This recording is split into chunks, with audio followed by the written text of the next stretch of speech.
Bienvenue sur le podcast Entre quatre yeux. Je m'appelle Léa et je libère les pensées en prenant la parole. Bonne écoute.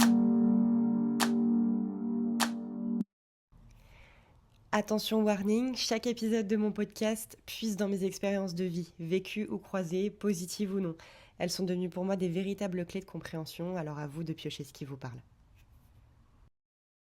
On t'a appris à survivre et maintenant tu apprends à vivre. Tu sais, beaucoup d'entre nous, on n'a pas vraiment appris à vivre. On t'a appris à tenir bon. On t'a appris à rester fort, à encaisser, à avancer coûte que coûte, et ce, peu importe la douleur, ou peu importe le manque de sens d'ailleurs. On a appris à faire avec, à pas trop déranger, à se faire tout petit, à mériter l'amour, à mériter l'attention, à mériter la validation, à répondre aux attentes, surtout quand elles n'ont rien à voir avec qui on est finalement, histoire de un peu plus se déshumaniser. C'est toujours plus marrant. Et on nous a dit que la vie c'était ça, finalement. Travailler dur, ne pas se plaindre, être reconnaissant et surtout, rêve pas trop mon grand. Alors forcément aujourd'hui, vivre pour de vrai, c'est très bizarre. C'est même très inconfortable. Parce que survivre, c'est balisé en fait. Tu suis les règles, tu fais comme on t'a dit, tu te protèges, mais vivre, réellement vivre, c'est prendre des risques. C'est te choisir, c'est dire non même si tu sais pas ce que tu vas récolter derrière. C'est plus chercher à être parfait sous tout rapport. C'est parfois tout recommencer, et ce, plusieurs fois. Et parfois, c'est complètement s'effondrer pour beaucoup mieux renaître, finalement. Et c'est là que le travail commence. C'est là que tu arrêtes, toi, de jouer un rôle. Que tu arrêtes de faire semblant d'être une personne que tu n'es pas. Quand tu réalises que ton seul vrai devoir, ta seule vraie obligation, c'est d'honorer la personne que tu es.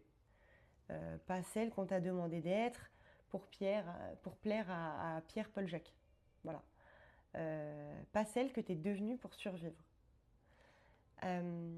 Pour les gens qui ont grandi un petit peu dans le chaos, quand on croise sur notre chemin de vie une situation, quelqu'un qui nous fait nous sentir bien, des fois on va avoir tendance à s'ennuyer, notamment dans les relations amoureuses.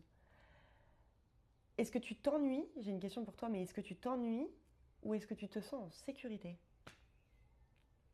Est-ce que tu te sens apaisé? Est-ce que tu te sens en confiance? Et c'est souvent que là, on rentre dans cette phase d'auto-sabotage, quand on rencontre des gens qui ne nous font pas vivre les montagnes russes, euh, qui ne mettent pas à mal nos émotions. Alors, c'est pas facile, évidemment. Souvent, tu vas douter. Tu vas même parfois vouloir revenir en arrière, et parfois tu vas le faire. Comme tous les sujets que j'aborde, c'est pas tout noir ou tout blanc. L'introspection, ça peut prendre du temps, ça peut prendre des semaines, des mois, des années. Mais surtout, je pense que ça peut prendre toute une vie. Tu vas même... En fait, l'ancien toi, celui ou celle qui survit, il connaît la musique. Il sait comment gérer les trucs. Même si c'est douloureux, même si c'est lourd, y a quelque chose de rassurant là-dedans. Sauf que vivre, c'est créer ton propre chemin, ta propre mélodie. C'est poser des choix nouveaux. C'est oser te montrer dans ta lumière, dans tes envies et parfois même dans tes incohérences. Et surtout, vivre, c'est te rappeler que tu n'as plus à mériter ta place. Tu l'as déjà. Simplement parce que tu existes. Et ça, normalement, ça change tout. Rappelle-toi juste une chose.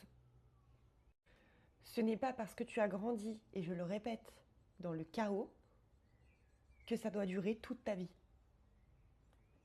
Si ce format t'a plu ou que tu t'es reconnu dans cette vidéo, je t'invite à liker, commenter, partager ou encore mieux, abonne-toi.